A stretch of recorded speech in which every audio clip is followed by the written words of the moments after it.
Bismillahirrahmanirrahim. Assalamualaikum dan salam sejahtera. Terima kasih atas kesetiaan dan kesediaan anda bersama kami dalam Bicara Naratif pada malam ini. Sudah semestinya di saluran Berita ATM dan juga di saluran TV1. Pada malam ini, kita akan membawa satu persoalan yang cukup penting. Sudah pastinya kita sedang menempuhi ordinan darurat kuasa-kuasa perlu di bawah proklamasi darurat yang telah diperkenankan oleh Kebawah Yang Mahmulia Seri Paduka Baginda Yang di-Pertuan Agong. Namun persoalan paling penting bukanlah kita menilai kepada rasional di sebalik itu, kerana persoalan itu sudah lama kita jawab dan sudah lama kita bincangkan. Cuma yang lebih penting, bagaimana penghidupan masyarakat dalam proses kita melalui sebarang pengubalan undang-undang di bawah ordinan darurat kuasa-kuasa perlu bagi tahun 2021. Pada malam ini saya mahu berhati untuk bersama dengan dua tetamu yang cukup istimewa yang kami bawakan dalam Bicara Nanti pada malam ini, iaitu yang berbahagia Profesor Datuk Dr. Syam Rahyu Abdul Aziz, penyandang kursi Institusi Raja Melayu Universiti Teknologi Merayu ITM, dan juga Profesor Dr. Siva Murugan Pandian, penganalisis politik dari Universiti Sains Malaysia. Assalamualaikum. Selamat malam, Datuk. Prof. Ya, Alhamdulillah, buat pertama kalinya, Datuk. Terima kasih bersama dengan kami pada malam ini. Tapi itulah dia persoalan, kita bukan lagi ingin memberikan perdebatan ataupun kata putus mengapakah perlu dilaksanakan darurat, kerana ia sudah diperkenankan oleh Kebawah Yang Mahmulia Seri Paduka Baginda Yang di-Pertuan Agong mengikut perkara 150 dan juga merujuk kepada fasal 2 dalam perkara 150. Cumanya persoalan apabila dilaksanakan ordinan darurat kuasa-kuasa perlu, Datuk, ia banyak merujuk kepada bagaimana untuk pelaksanaannya itu adalah supaya tujuan dan objektif utamanya kita mampu untuk memerangi pandemik COVID-19 dengan lebih efektif. Jadi bagi pandangan yang berbahagia Prof. Datuk, bagaimana ordinan darurat kuasa-kuasa perlu ini boleh diselarikan dengan Akta 342, Akta Pencegahan dan juga Kawalan Penyakit Berjangkit? Okey, terima kasih Ismail. Yang saya hormati rakan panel juga, Prof. Siva. Dan hal berkaitan dengan ordinan darurat ini, saya percaya kita semua dah faham bahawa semasa keadaan darurat ini, Yang di-Pertuan Agong boleh membuat proklamasi ordinan darurat atau memperkenankan ordinan darurat bagi pelaksanaan kuasa-kuasa yang diperlukan bagi tujuan darurat tersebut, ya.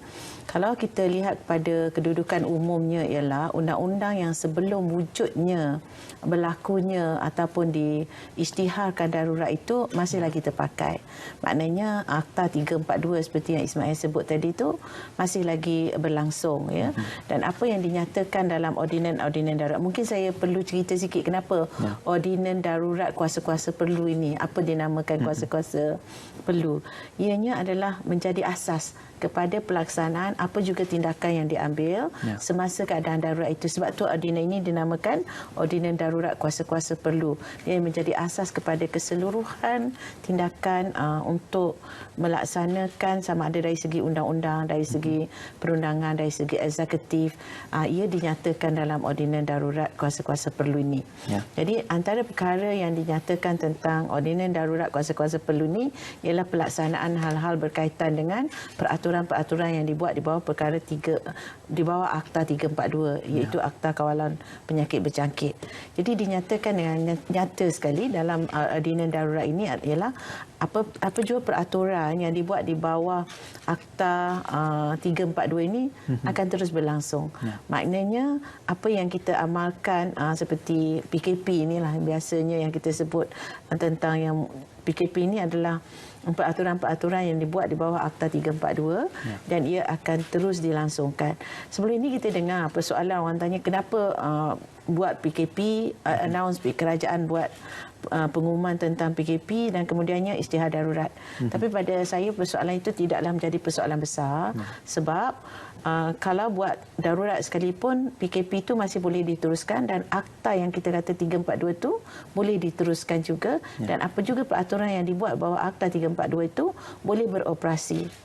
Cuma kalau nak ketatkan lagi yang tidak boleh ditangani oleh 342 mungkin boleh gunakan kuasa ordinan darurat kuasa-kuasa perlu ni. Jadi di sini kita boleh synchronize lah ordinan darurat dengan ordinan darurat dengan Akta 342. Okey. Satu persoalan untuk kita mengkorelasikan dengan faktor-faktor sosiopolitik ataupun sosioekonomi masyarakat. Apa yang boleh kita gambarkan dalam ordinan darurat kuasa-kuasa perlu ini apabila kerajaan, khususnya pemerintahan, mempunyai hak untuk menggubal undang-undang itu dengan perkenaan kepada Yang Maha Sri Paduka Baginda Pertuan Agong supaya pelaksanaan undang-undang itu menjadi lebih efektif dan juga lebih cepat. Maka akan timbul perdebatan sama ada untuk kita mengurangkan kerenah birokrasi dalam pelaksanaan undang-undang, tetapi ada juga perdebatan yang akan mengatakan bahawasanya dalam hal kita melaksanakan undang-undang tidak ada jalan pintas untuk kita menguatkuasakan undang-undang. Jadi dalam hal kita melihat isu-isu seperti birokrasi dan hal yang berkaitan dengannya, Prof, adakah Prof bersetuju dengan melihat ordinan darurat ini mempercepatkan urusan birokrasi dalam kita memerangi pandemik COVID-19? Selepas hampir 12 bulan kita lalui pandemik ini, sudah pasti Yang Tuan Agong telah meneliti, menghalusi dan juga melihat bahawa bila tidak ada satu perubahan besar, sudah pasti satu keputusan drastik perlu diambil dengan pemasyuran darurat. Bermakna di bawah darurat, kita lihat bahawa ini mungkin dianggap sebagai satu elemen bersifat patriotisme untuk pertahankan nilai kenegaraan dan juga memastikan bahawa apa saja yang telah menyekat, yang menjadi penghalang kepada perubahan pembaruan yang segera boleh dilakukan, dapat dilakukan di bawah darurat ini. Walaupun dapat pandangan bercampur-campur, ada yang bantah, ada yang sokong, tapi akhirnya kita harus akur. Barangkali inilah merupakan mekanisme ataupun pendekatan yang mampu untuk melandaikan kedudukan ekonomi dan juga memastikan bahawa tahap kesihatan berubah dan dalam kedudukan yang sama, suhu politik dapat diredakan. Bermakna mana-mana pihak sekalipun harus boleh digambling bersama ke arah memastikan bahawa perubahan barangkali dari sudut sistem penyampaian tadi, bagaimana kita dapat kurangkan kerenah birokrasi, bagaimana kita dapat memastikan bahawa undang-undang yang mahu diletakkan di bawah ordinan ini mampu untuk dilaksanakan dengan baik. Sudah pasti kita mahu melihat satu hubungan yang bersifat resiprokal, yang saling melengkapi di antara satu sama lain, di antara pelaksana yang merangka dan juga kumpulan sasar. Barangkali selama ini ada terdapat beberapa peringkat yang tersasar daripada hasil akhir yang mampu kita capai, mungkin dengan kedudukan di bawah sistem yang lebih efektif, yang lebih telus, terbuka dan juga memastikan bahawa ada keterbukaan, maka saya percaya ini mampu untuk diubah. Tetapi dilemanya di sini adalah macam manakah kita mampu untuk mencari satu titik keseimbangan di antara kesemua tiga pihak yang terlibat. Ya, sebagaimana saya katakan tadi, yang rangka, laksana dan kumpulan sasar, supaya dapat membina satu keyakinan dan kepercayaan tinggi macam dikatakan oleh Prof Syam tadi. Ya, dilema di sini kenapa ada PKP dan kemudian dibawa darurat sehari selepas itu. Itu persoalan yang timbul. Sudah pastilah kita harus melihat bagaimana ia mampu untuk saling melengkapi dalam kedudukan hari ini apabila kita melihat perubahan yang drastik tidak dilakukan. Mungkin ini merupakan satu yang diperlukan hari ini untuk satu tempoh diuji dan juga dicuba supaya kita dapat keluar daripada malapetaka ini dengan cepat. Okey, apabila Prof bercerita tentang saling lengkap-melengkapi, ini disebutkan dengan pengumuman oleh Yang Berhormat Tan Sri Muhyiddin Yassin, malah perkenaan kepada Yang Maha Sri Paduka Baginda Pertuan Agong untuk mewujudkan satu jawatan kuasa khas dalam ordinan darurat kuasa-kuasa perlu dan juga diperuntukkan dalam Seksyen 2 ordinan darurat kuasa-kuasa perlu tentang penubuhan jawatan kuasa khas bebas yang terdiri daripada ahli-ahli yang pakar dalam bidang kesihatan, keselamatan, juga ahli politik dari pihak kerajaan dan juga pembangkang. Cumanya berita tentang jawatan kuasa khas bebas ini masih belum kita ketahui apakah kata putusnya untuk penubuhan tersebut. Jadi bagi pandangan Prof Datuk sendiri, bagaimana penubuhan jawatan kuasa khas bebas ini akan memberikan satu nilai tambah, malah boleh mengubah proses pelaksanaan ordinan darurat kuasa-kuasa perlu 2021? Baik, ini adalah satu, sebenarnya kalau kita lihat dalam skop tanggungjawab jawatan kuasa khas bebas yang dinyatakan di bawah Seksyen 2 Ordinan Darurat Kuasa-Kuasa Perlu itu ialah untuk memberikan nasihat kepada ke bawah duli berkenaan tentang kewujudan atau sudah hilang lagi kewujudan ancaman pandemik. Jadi jawatan kuasa itu agak terhad pada saya nampak ada agak terhad skop kepada tugasan yang diberikan oleh ordinan darurat ini kepada jawatankuasa khas tersebut. Itu untuk menasihati Yang di-Pertuan Agong tentang wujud atau tidak lagi sebab untuk meneruskan darurat. Sebab dinyatakan syarat ialah bahawa darurat itu akan berakhir pada 1 Ogos kan. Jadi untuk menentukan sama ada kita perlu tunggu sampai 1 Ogos atau boleh dihentikan darurat itu, ditarik balik darurat itu sebelum 1 Ogos. Jawatankuasa inilah yang akan menentukan ataupun beri nasihat kepada ke bawah duli. Ya, seperti yang Ismail juga sebut tadi bahawa kita belum dengar khabar lagi siapakah yang akan menganggotainya. Tapi yang dinyatakan juga dalam pasal 2 tu bahawa pelantikan itu akan dibuat oleh perkenan ke bawah duli dan tidak dinyatakan siapakah keanggotaannya. Cuma yang dinyatakan dalam ucapan ataupun titah diraja itu adalah mereka yang mewakili teknokrat ataupun profesional dalam bidang kesihatan. Mereka mewakili Dewan Rakyat dan juga kerajaan, atau sebab kedudukan kerajaan juga masih diiktiraf oleh ordinan darurat ini bahawa kuasa-kuasa eksekutif itu juga masih lagi berkekalan dengan kuasa kerajaan yang ada. Jadi di sini jawatankuasa khas ini saya fikir kita memang menunggulah. Tapi kalau kita ikutkan, kalau bidang tugas tu agak terhad. Tapi kita tahu keadaan pandemik ini semakin, maknanya belum lagi sampai bawah 4 angka kan. Jadi itu adalah sangat serius lagi lah, saya percaya ya.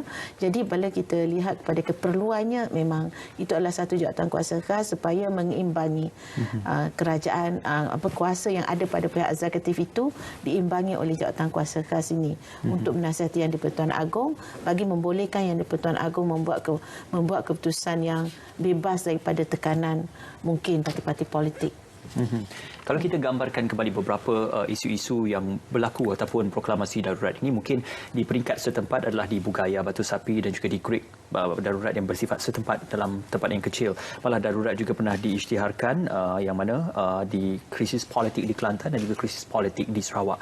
Jadi perbezaannya itu harus kita fahami dan juga kita tekuni secara bersama, kerana fokus darurat pada kali ini adalah darurat dalam bentuk kesihatan ataupun pandemik yang lebih tepat.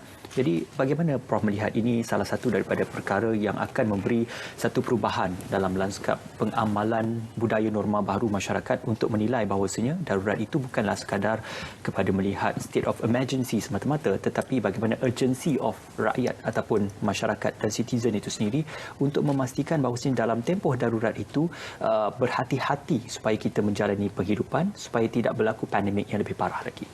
Dan saya rasakan wujud kekeliruan apabila diumumkan darurat. Andai yang pertama adalah seolah-olah mirip seperti 13 Mei 1969. Walaupun kita telah melihat darurat ketika pendudukan Jepun, darurat konfrontasi dengan Indonesia di Sarawak, dan kemudian darurat juga pernah diumumkan ketika Jerebu dulu. Tapi ketika itu tidak wujud polemik seperti ini. Tetapi ketika diumumkan kali ini, barangkali disebabkan oleh keadaan politik yang tidak menentu, yang tidak stabil, maka ia dikaitkan dengan kedudukan politik.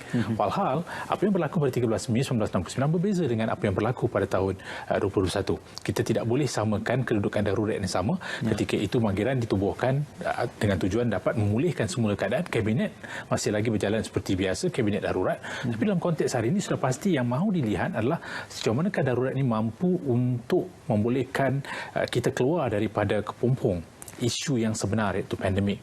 Apakah soal keselamatan kesihatan mampu ditangani dengan baik? Sudah pastilah wujud dilema di sini, isu tentang kesihatan, ekonomi, upah, nyawa. Tapi akhirnya ia harus dilihat adalah usaha untuk memastikan bahawa kita dapat menjalani kehidupan yang biasa dengan secepat mungkin. Sebab itu dikatakan darurat itu mungkin diawalkan tempoh tamatnya jika sekiranya keadaan mampu ditangani dengan baik.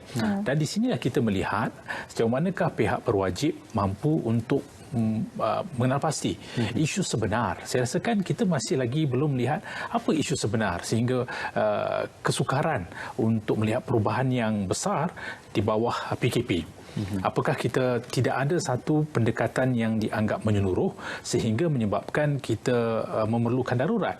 Apakah di bawah darurat kita rasakan bahawa kita mampu untuk mengambil pakai guna secara sementara aset yang ada, pihak swasta dia diminta untuk mampu memainkan peranan mereka dengan lebih signifikan? Macam manakah pihak-pihak yang berwajib mampu untuk dimobilisasi sepenuhnya yang barangkali tidak dapat kita lakukan di bawah PKP? Walaupun di bawah PKP kita dianggap pernah diiktiraf sebagai antara negara yang mampu untuk tangani isu ini dengan baik pada bulan Mac dulu. Tapi akhirnya kita lihat mungkin disebabkan kita terlalu selesa sekarang ini, banyak diperkatakan tentang pematuhan SOP, banyak dikatakan kita harus ketatkan peraturan. Ia kembali kepada gaya hidup dan juga budaya dan tata cara hidup kita. Mungkin itulah normal baru yang harus kita bina, yang mungkin juga harus dimainkan peranan oleh pelbagai pihak untuk berikan maksud dan makna ke atas kedudukan normal baru ini.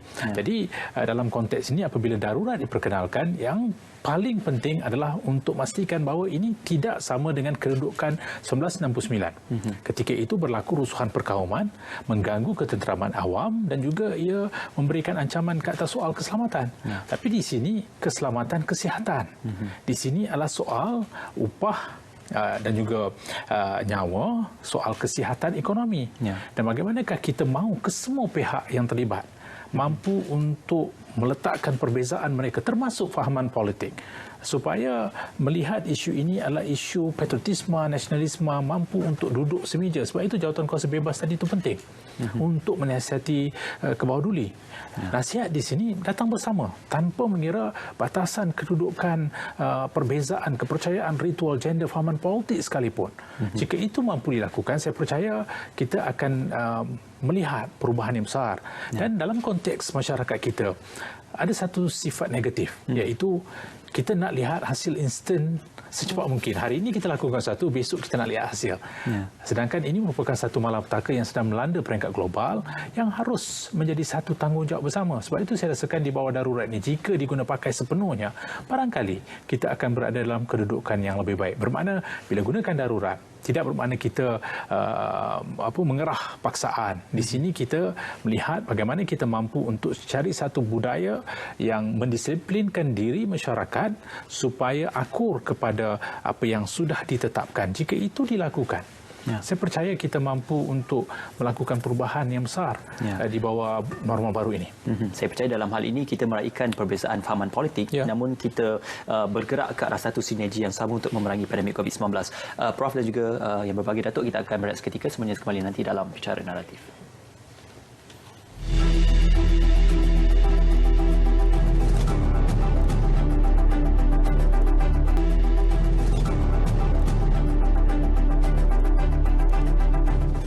Ya, bersua kembali dalam Bicara Naratif. Darurat merungkai persoalan, masih lagi bersama yang berbahagia Profesor Datuk Dr. Syam Rahayu Abdul Aziz dan juga Profesor Dr. Siva Murugan Padian. Prof Datuk, ini telah pun disebutkan dalam Perlembagaan Persekutuan Perkara 150 Fasal 5 dan juga Fasal 6 yang mana memperuntukkan bahawasanya dalam Fasal 6 itu yang di-Pertuan Agong boleh meluluskan apa jua undang-undang untuk tujuan darurat walaupun tidak konsisten dengan Perlembagaan Persekutuan. Makanya dalam hal pelaksanaan undang-undang ini ada beberapa perkara pembaharuan yang kita dapat lihat. Pertamanya dalam Seksyen 3 Ordinans Darurat ada memperuntukkan kerajaan berhak untuk mengambil alih sementara premis swasta, khususnya hospital swasta dalam urusan menghadapi pandemik, dan juga beberapa kuasa diperuntukkan kepada Angkatan Tentera Malaysia untuk melaksanakan bidang tugas menangkap dan juga menahan mengikut Akta Kanun Jenayah. Jadi bagaimana dalam hal ini proses itu tidak bercanggah dengan perlembagaan namun masih mengikut lunas kerangka undang-undang yang diperlukan? Pertama, kita perlu ingatlah bahawa ini darurat. Darurat itu apa? Maknanya darurat itu kita boleh buat sesuatu yang extraordinary lah. Maknanya yang tidak sama dengan apa yang dalam keadaan biasa. Ya. Jadi kelebihan yang ada dalam perlembagaan ini, kalau kita lihat pada laporan Suruhanjaya REIT dari awal dulu menyatakan bahawa sekiranya dalam keadaan darurat itu hak asasi juga boleh kata boleh dinafikan semasa keadaan darurat itu, yang kemudiannya perlembagaan itu ordinans semasa darurat itu, kalau kita kata undang-undang yang dibuat oleh Yang di-Pertuan Agong semasa darurat itu panggil ordinans Ordinans yang dibuat semasa darurat itu juga boleh bercanggah dengan Perlembagaan Persekutuan. Ia mungkin selari, tapi kalau nak bercanggah pun tidak mengapa. Itu yang dinyatakan dalam fasa-fasa yang Ismail sebut tadi. Jadi kalau kita kata Yang di-Pertuan Agong membuat satu peruntukan, memperkenan peruntukan di bawah ordinan darurat, membenarkan penggunaan ataupun pemilikan sementara bagi harta-harta ahli atau tidak ahli, semua perkara boleh dinyatakan. Jadi itu sebenarnya kalau kita lihat pada surface tu, ia seolah-olah bercanggah dengan perlembagaan. Tetapi kalau kita lihat ada juga peruntukan dalam ordinan darurat itu membenarkan compensation. Maknanya walaupun kita ada undang-undang darurat itu, undang-undang darurat perkara perlembagaan kata boleh melanggar peruntukan perlembagaan. Tetapi ordinan darurat yang kita ada ini masih lagi menghormati hak asasi, iaitu membayar compensation sebagaimana yang ditentukan oleh orang yang mewakili Yang di-Pertuan Agong. Ada dalam ordinan darurat itu. Jadi walaupun hak asasi yang saya nyatakan tadi, kalau ikutkan the plain letter, maknanya peruntukan yang jelas dalam perlembagaan, memang kita tak perlu bagi compensation pun.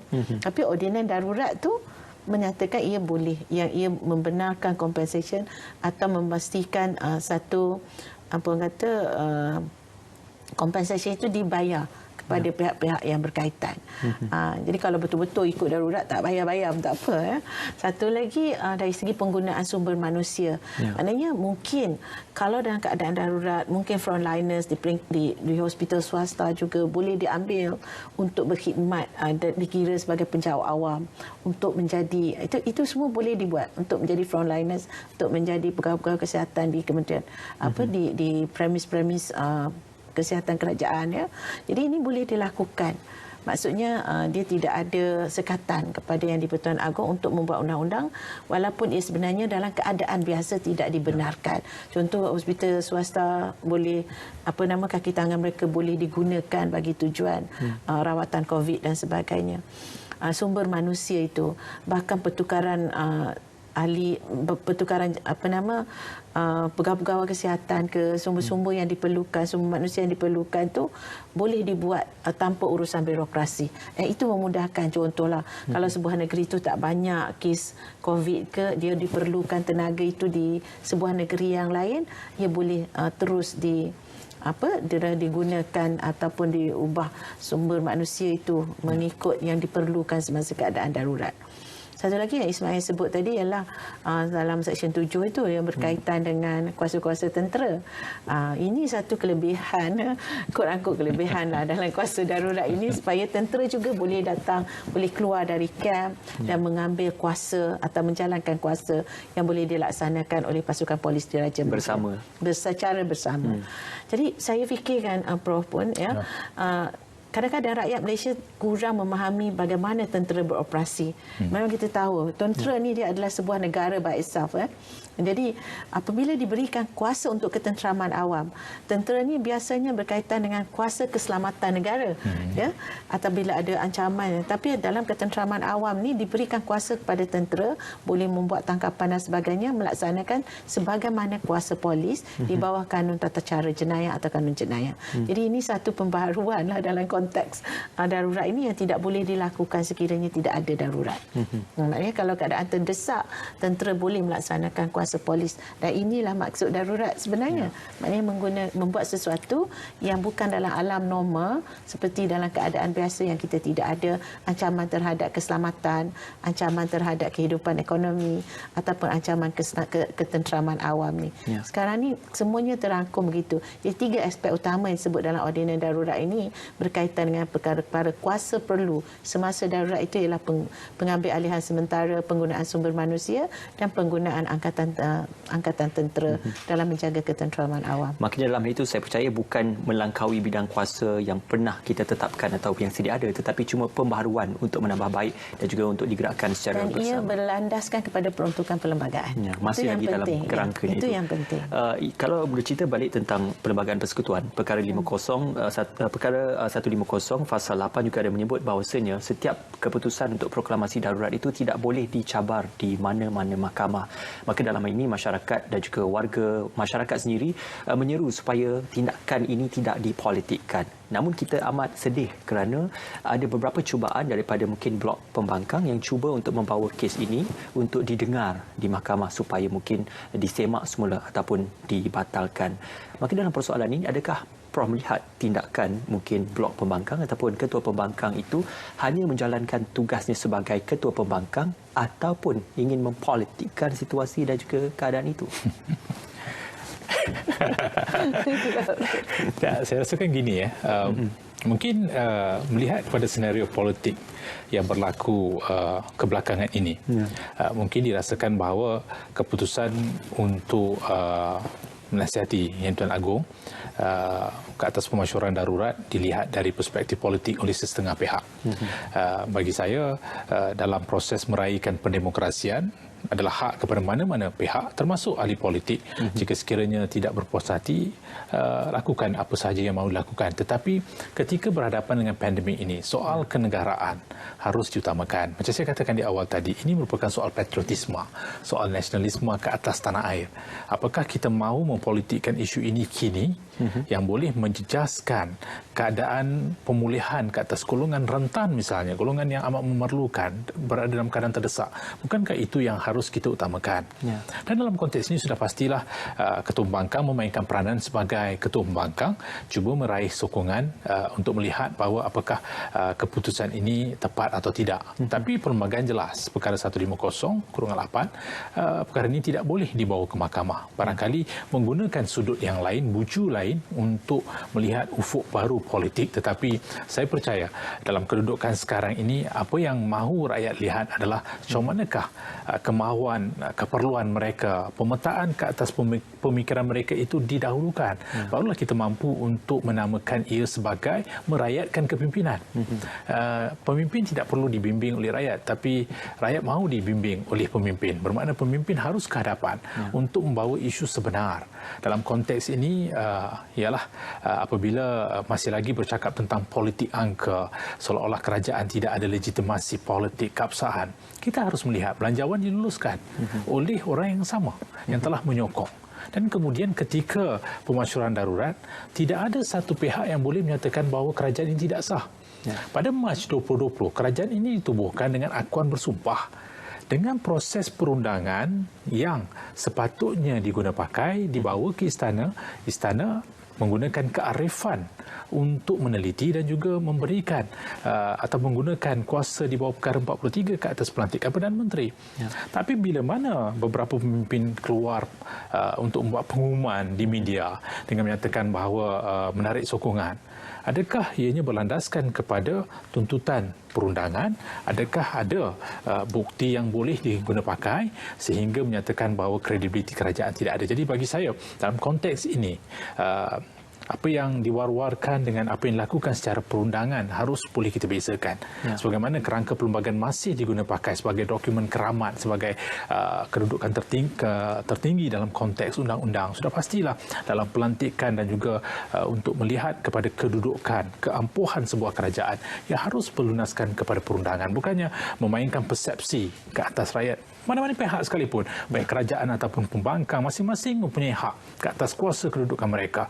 Jadi bagi saya, apabila ada pihak menyatakan bahawa darurat dipolitikkan, bermakna pastilah ada nilai yang dilihat oleh segelintir yang merasakan bahawa seolah-olah keputusan inilah keputusan politik.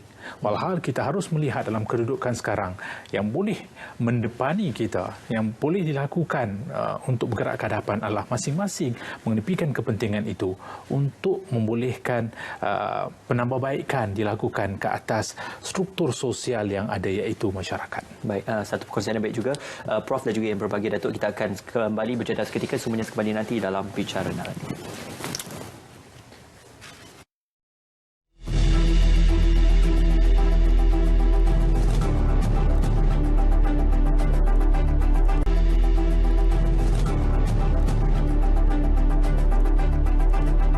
So, kembali dalam Bicara Naratif di saluran Berita RTM dan juga di saluran TV1.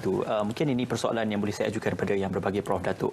Dalam pasal 3 perkara 150 ada menyebut ordinan darurat ini perlu dibentangkan di Parlimen untuk disahkan atau dibatalkan apabila mungkin proklamasi darurat itu berakhir untuk kembali dibahaskan di Parlimen. Maka dalam hal ini kita ingin melihat makanya demokrasi itu tidak terhenti ataupun mati di situ. Masih ada lagi ruang untuk membahaskan sebarang bentuk undang-undang yang telah dijalankan. Cumanya persoalan untuk kita menyegerakan pelaksanaan undang-undang yang dilaksanakan di bawah ordinan darurat kuasa-kuasa perlu itu adalah dalam hal kesegeraan ataupun untuk in terms of urgency untuk melaksanakan perkara-perkara tersebut.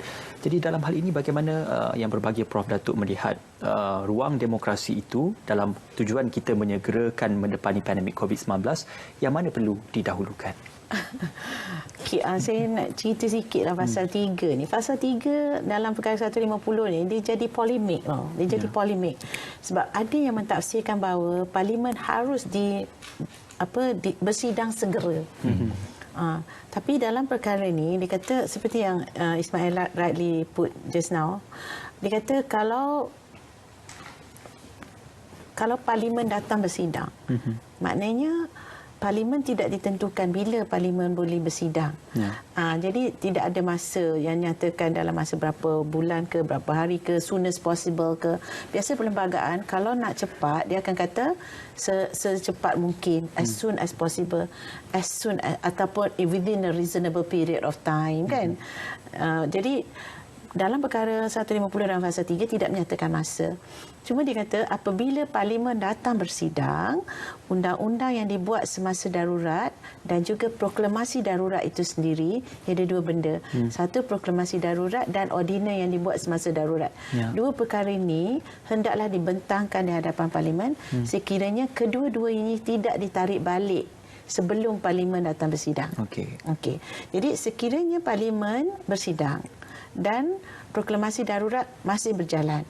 Dan keduanya, ordinan-ordinan yang dibuat semasa darurat itu masih ada. Parlimen datang bersidang. Jadi kedua-dua perkara ini, ordinan tu mungkin banyak. Kalau 1969 dulu ada puluhan, hampir ratusan ordinan yang buat semasa darurat tu. Bila parlimen datang bersidang, kedua-dua ini hendaklah dibawa kepada parlimen. Dan sekiranya tidak, parlimen akan menentukan sama ada proklamasi darurat ini perlu ataupun tidak. Yang keduanya, adakah ordinan-ordinan yang dibuat itu perlu dilangsungkan ataupun tidak. Jadi itu adalah kuasa parlimen. Jadi di sini kalau kita melihat di mana demokrasi, kalau kita tidak mengadakan satu perbincangan atau memanggil parlimen tu, tapi persoalan sekarang ni pada saya nampak demokrasi ini adalah suatu perkara yang kita perlu lihat sama ada ia adalah suatu alat atau ia adalah satu matlamat. Jadi sekarang kita yang ditujukan tentang proklamasi darurat ini ialah untuk menghalang penyebaran COVID atau pandemik itu. Jadi demokrasi itu diperlukan. Adakah persoalan besarlah untuk kita faham ya? Adakah demokrasi itu diperlukan untuk memastikan COVID itu berhenti atau diselesaikan masalah COVID ini. Jadi jadi pertimbangan sekarang. Pihak demokrasi menyatakan parlimen itu perlu bersidang kerana ia boleh membantu untuk menyekat pandemik ini. Dan satu lagi, pihak demokrasi mungkin akan mengatakan ia boleh membantu dalam penyebaran COVID ini. Tapi satu pihak, pada pihak kerajaan pula, mereka menyatakan itu memudahkan untuk pelaksanaan apa juga cara dan citra untuk menyekat penyebaran COVID. Jadi sekarang ada orang kata contestation lah di situ, ada perbezaan pandangan. Pada saya sebagai pelajar undang-undang, adakah suatu tindakan itu diambil bercanggah dengan perlembagaan? Jadi adakah ia bercanggah dengan perlembagaan? Pada saya, tidak bersidang juga tidak bercanggah dengan perlembagaan. Tapi kalau bersidang juga, ia meraihkan demokrasi yang tidak dinyatakan secara terang-terangan atau harfiah dalam perlembagaan. Jadi pada saya kedua-dua keadaan itu tidak bercanggah dengan perlembagaan. Kalau nak panggil parlimen bersidang pun tidak bercanggah dengan perlembagaan. Kalau tidak benarkan persidangan itu juga adalah juga tidak bercanggah dengan perlembagaan. Prof Datuk, dalam hal memanggil atau memprorok parlimen untuk kembali bersidang ini diletakkan di bawah perkara 55 yang mana memberikan peruntukan kuasa kepada Yang di-Pertuan Agong untuk memanggil atau memprorok parlimen untuk kembali bersidang. Maka dalam hal ini apakah tindakan mana-mana wakil ahli politik untuk menyembah maklum atau menyembah takzim kepada Kebawah Duli Yang Mulia Seri Paduka Baginda Yang di-Pertuan Agong bagi memohon dan juga memohon sembah supaya parlimen untuk kembali dipanggil bersidang?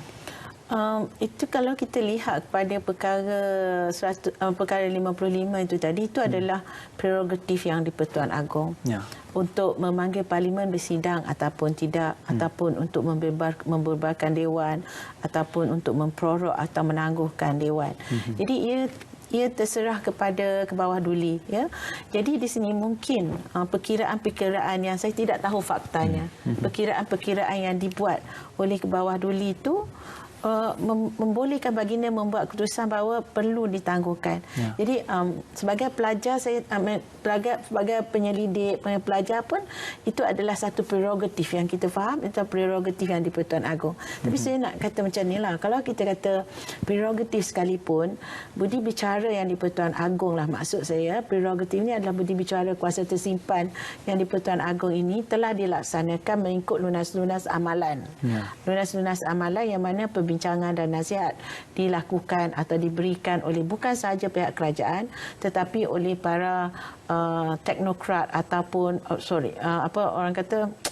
pegawai-pegawai kerajaan yang mempunyai pengetahuan tentang isu-isu berkaitan kesihatan ini.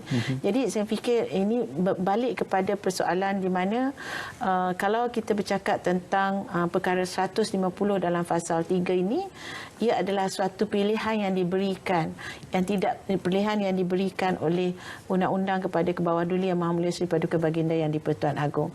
Dan ia telah dimaktubkan dalam ordinan darurat kuasa-kuasa perlu, dan saya fikir apa yang kita perlu lihat sebagai rakyat sekarang ini adalah persoalan adakah ia bercanggah dengan perlembagaan ataupun tidak. Itu pada saya guideline yang senang untuk saya untuk kita melihat, kita sebagai rakyat Malaysia untuk melihat adakah ia bercanggah dengan perlembagaan ataupun tidak.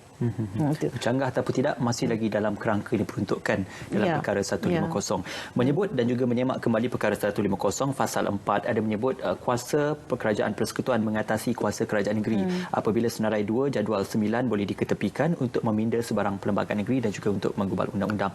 Cuma dalam isu ini mungkin pandangan Prof sendiri, walaupun kita lihat ada beberapa negeri yang mungkin tidak sehaluan dengan kita kata falsafah dan juga corak kepimpinan Kerajaan Persekutuan, namun disebabkan kuasa Kerajaan Persekutuan dalam pasal 4 ini mengatasi kuasa kerajaan negeri, maka dalam hal ini untuk menggerakkan memerangi pandemik COVID-19, mahu tidak mahu mesti disinergikan dan mesti diselarikan secara bersama. Jadi bagaimanakah dalam hal ini fahaman politik itu boleh diselarikan dan juga boleh digerakkan walaupun tidak bersetuju dengan tindakan Kerajaan Persekutuan? Tak, saya mengandaikan ini adalah satu tanggungjawab bersama. Jadi bermakna dalam konteks ini, walaupun mempunyai aliran, fahaman, ideologi politik yang berbeza, tapi bila datang kepada soal kenegaraan, ia harus bersama. Apatah lagi dalam darurat, kuasa di peringkat persekutuan mendalui peringkat negeri. Dan mahu tak mahu hakikatnya haruslah membentuk satu hubungan yang boleh saling melengkapi di antara satu sama lain. Kenapa tidak digunakan pakai konteks ini untuk perkukuhkan hubungan persekutuan dengan negeri? Dan kenapa tidak di sinilah kita memainkan peranan yang menunjukkan bahawa kita mempunyai matlamat yang sama, iaitu memainkan peranan di peringkat persekutuan sebagai kerajaan yang berfungsi, di peringkat pembangkang sebagai pembangkang yang berfungsi, memainkan peranan sema dan imbang tadi.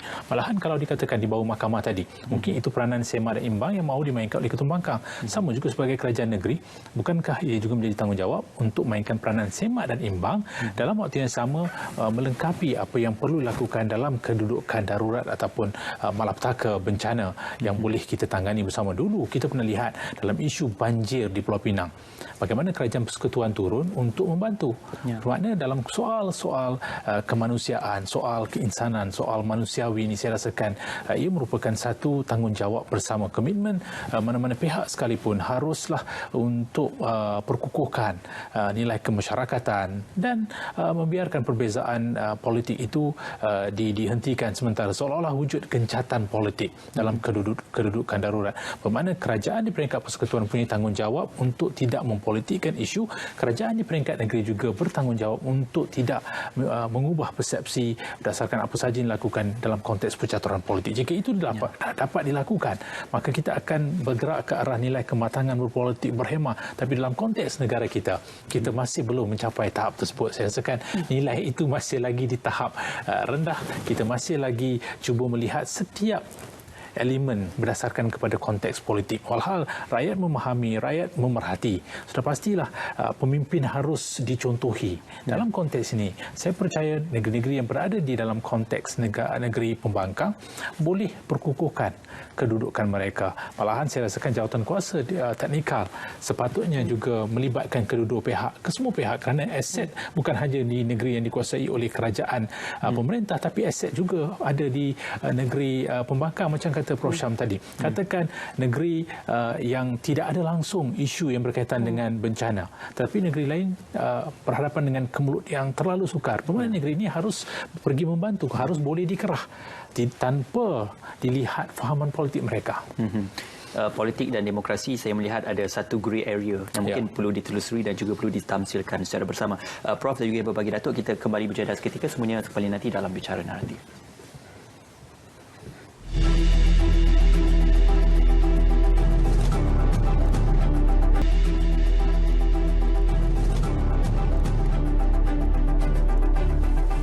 Ya, bersua kembali dalam Bicara Naratif. Bagi memahami naratif di manakah keperluan Ordinan Darurat Kuasa Perlu 2021 dan corak pelaksanaannya itu, dalam fasal 6 juga turut menyebut yang di-Pertuan Agong boleh meluluskan apa jua undang-undang untuk tujuan keselamatan darurat walaupun tidak konsisten dengan Pelbagai Persekutuan.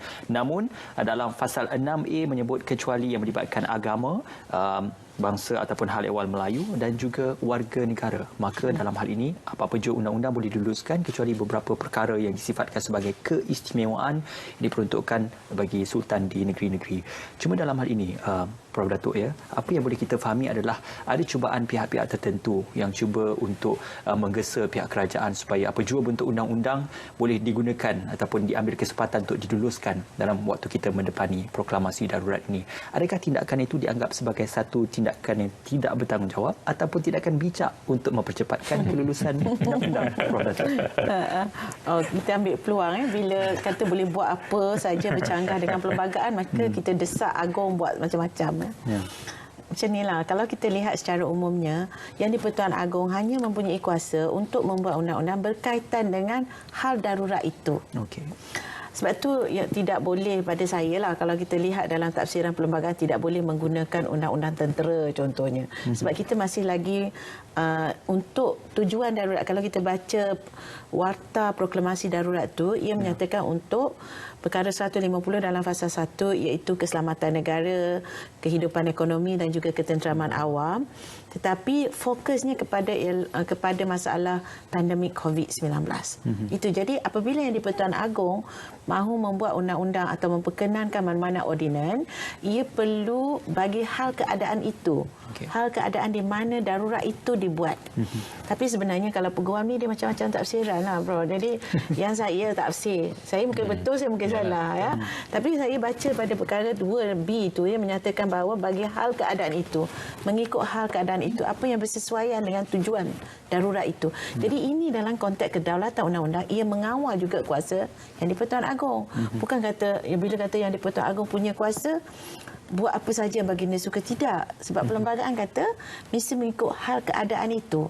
Jadi kita tak bolehlah mendesak Agong contohlah buat suatu akta yang tidak berkaitan dengan COVID-19 ini. Ini tafsiran saya begitu. Jadi walau bagaimanapun kita kata kalau hal berkaitan dengan COVID ini boleh buat apa saja.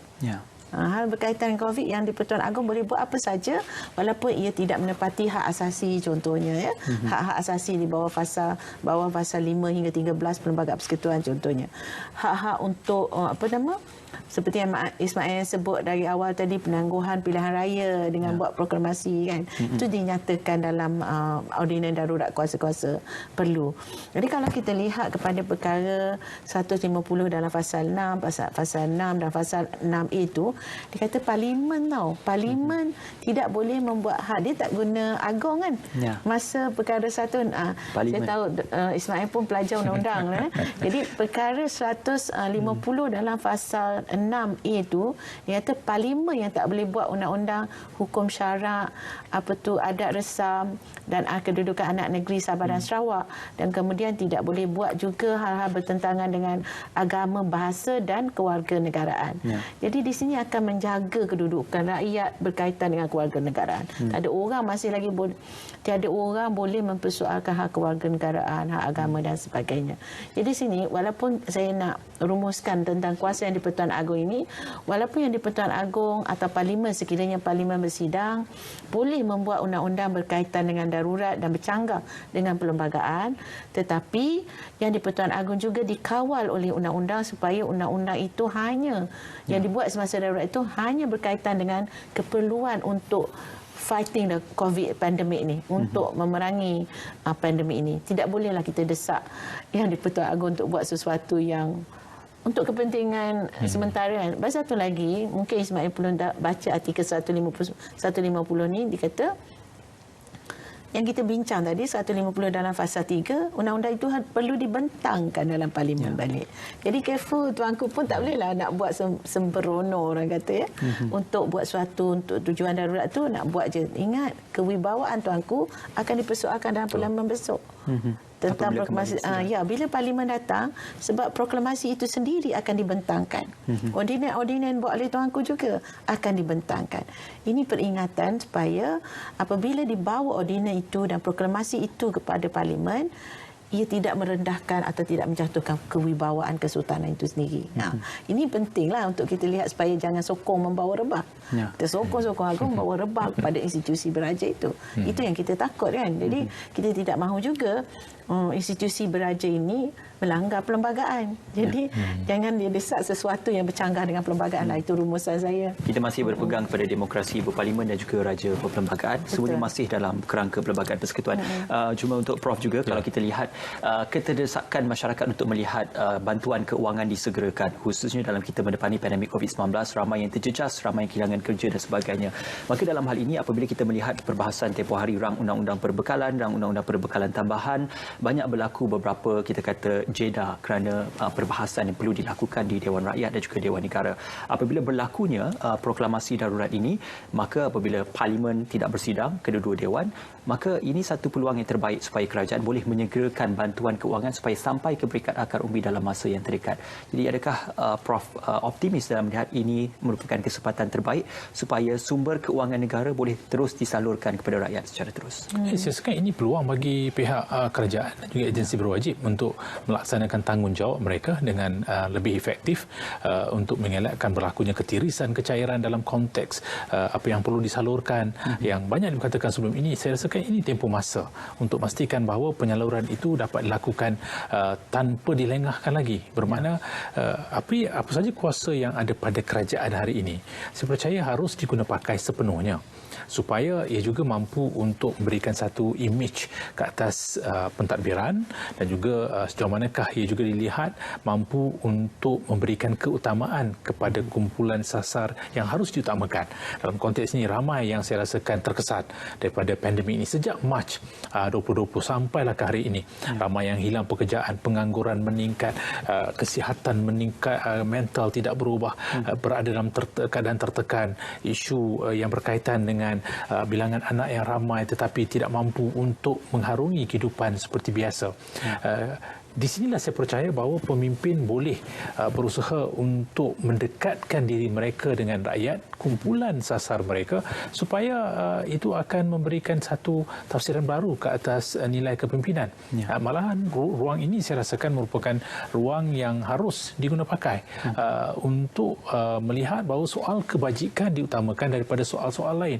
Soal yang seringkali diutamakan sebelum ini adalah soal macam manakah kita mampu meletakkan negara berada dalam kedudukan yang lebih pesat dan sebagainya, boleh dihentikan. Tapi dalam soal keadaan di mana kita berhadapan dengan pandemik, dalam keadaan bencana ataupun malapetaka, isu keselamatan kesihatan, barangkali ini masanya untuk menyalurkan semua bajet yang sudah diperuntukkan, belanjawan yang sudah ditetapkan, peruntukan yang boleh disalurkan. Bermakna di sini koordinasi di antara setiap kementerian, setiap agensi, setiap